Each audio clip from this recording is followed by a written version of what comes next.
नमस्कार दोस्तों, मैं श्रीधरनाथ तिवारी आज फिर आपके सामने एक बार उपस्थित हुआ हूँ। आपकी विशेष मांग को लेकर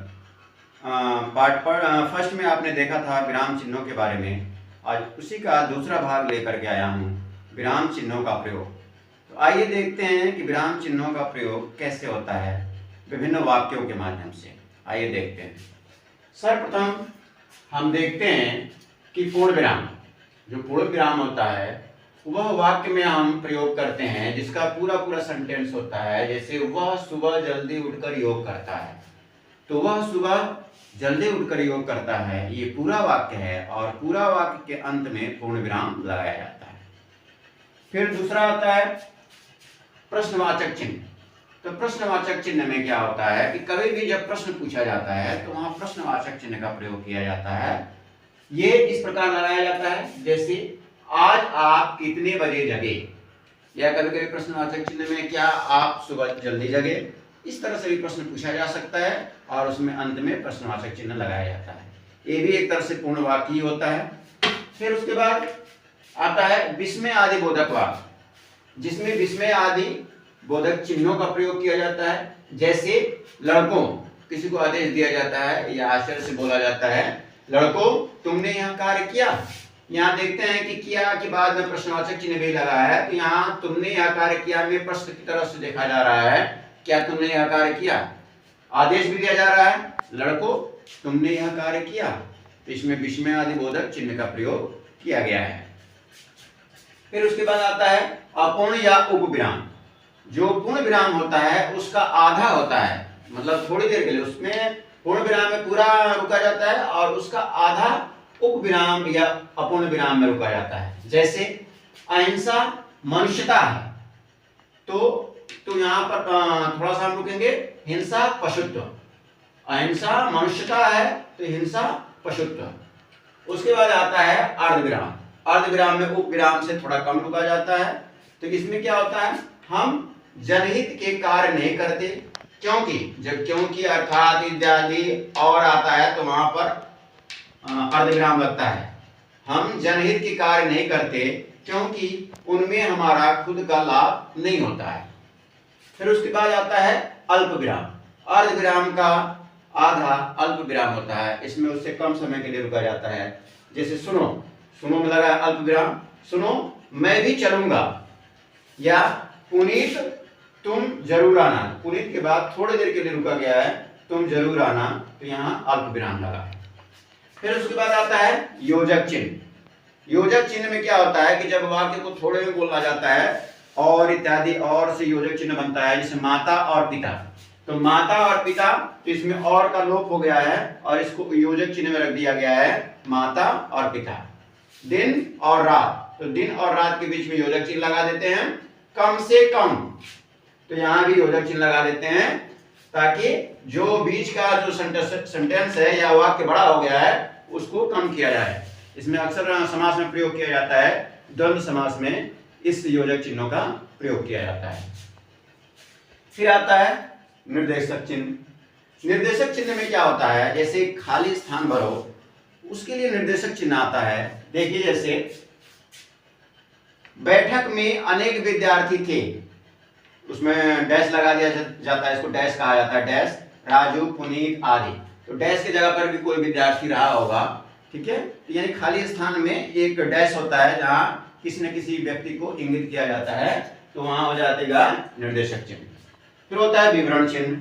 विवरण चिन्ह अक्सर हम कोई विषय रखते हैं या कोई बात करते हैं तो उसके आगे लगाते हैं। जैसे हम पत्र लिखते हैं या एप्लीकेशन लिखते हैं या प्रार्थना पत्र लिखते हैं, तो उसमें हम विषय रखते हैं और विषय के आगे ये विवरण चिन्ह लगा दिया जाता है। उसके बाद हम अपना विषय रख देते हैं अवकाश प्राप्ति के क्रम में, ठीक है। उसके बाद आता है लाघव चिन्ह। लाघव चिन्ह में क्या होता है कि कोई शब्द बड़ा है, उस बड़े शब्द को छोटा कर दिया जाता है। जैसे मैं कहूँ डॉक्टर, अक्सर आपने देखा होगा डॉक्टर बड़ा चिन्ह है और इसको लाघव रूप लगा करके, यह लाघव का चिन्ह है, इसको छोटा कर दिया गया डॉक्टर। पंडित है, पंडित बड़ा चिन्ह है, इसको छोटा करके प पर एक अनुस्वार कर दिया गया और इधर लाघव का चिन्ह लगा दिया गया, पंडित। फिर लोप चिन्ह होता है। लोप चिन्ह का मतलब होता है कि कोई हम वाक्य बोलते हैं और अंत में डॉट डॉट डॉट 3 डॉट लगाए जाते हैं। तो वहां क्या होता है कि इसके बाद भी कोई शब्द होगा उसको हम लोप चिन्ह कहते हैं। जैसे देखो तुम ठीक रास्ते पर चलो वरना डॉट डॉट डॉट। देखो तुम ठीक रास्ते पर चलो वरना, यहाँ डॉट डॉट डॉट में लोप चिन्ह है, वरना तुम्हारा कुछ भी नुकसान कर सकता हूँ, तुम्हारी शिकायत कर सकता हूँ, तुम्हारे लिए ये सारे कार्य कर सकता हूँ। तो इस तरह से यहाँ पर लोप चिन्ह का प्रयोग किया गया है। इसके आगे देखते हैं अनुवृत्ति चिन्ह। अनुवृत्ति चिन्ह में क्या होता है कि जब किसी वाक्य को लिखते हैं और उस वाक्य में कोई शब्द बार बार आता है तो उसके स्थान पर बार बार अनुवृत्ति चिन्ह लगा देते हैं। जैसे श्रीमती लीला देवी, किसी का नाम है श्रीमती लीला देवी, उसके बाद श्रीमती अगर दोबारा आ रहा है श्रीमती कृष्णा देवी, तो ये श्रीमती कृष्णा देवी में श्रीमती लिखने की जरूरत नहीं है, उसके स्थान पर अनुवृत्ति चिन्ह लगा देते हैं। तो इस अनुवृत्ति चिन्ह का भी मतलब होता है श्रीमती कृष्णा देवी। फिर उसी का फिर अनुवृत्ति चिन्ह लगा दिया तो यहाँ भी हो जाएगा श्रीमती सीमा देवी। ठीक है। इसके बाद आता है विकल्प चिन्ह। विकल्प चिन्ह में होता क्या है कि उसमें या मतलब राम या श्याम किसी एक को चुनना होता है, उसे हम विकल्प चिन्ह का प्रयोग करते हैं। जैसे तिरछीपाई की तरह लगा देते हैं, तिरछीपाई राम या श्याम पटना जाएगा, तो या तो राम जाएगा या श्याम जाएगा, दोनों में से कोई एक विकल्प चुनना होता है, इसलिए कहा गया राम या श्याम पटना जाएगा। तो ये विकल्प चिन्ह हो गया। फिर है एकल अवतरण। तो एकल अवतरण में क्या होता है कि एक कॉमा ऊपर लगाया जाता है। जैसे रामधारी सिंह दिनकर, दिनकर उनकी उपाधि है, तो दिनकर में एकल अवतरण चिन्ह लगाया जाता है। तो कोई शीर्षक होता है, कोई उपाधि होती है, कोई टॉपिक होता है, तो वहां पर एकल चिन्ह लगता है। फिर आता है उद्धरण चिन्ह। उद्धरण चिन्ह में क्या होता है कि डबल इन्वर्टेड कॉमा, जैसे यहाँ एकल चिन्ह था वैसे उद्धरण चिन्ह में डबल, 1 2 इधर से और लास्ट में भी 1 2 डबल चिन्ह, डबल चिन्ह लगता है, इसको बोलते हैं डबल इन्वर्टेड कॉमा। जैसे जयशंकर प्रसाद, तो प्रसाद इनका टाइटल है, उपाधि दी गई थी, तो प्रसाद में एकल इन्वर्टेड कॉमा लगा है।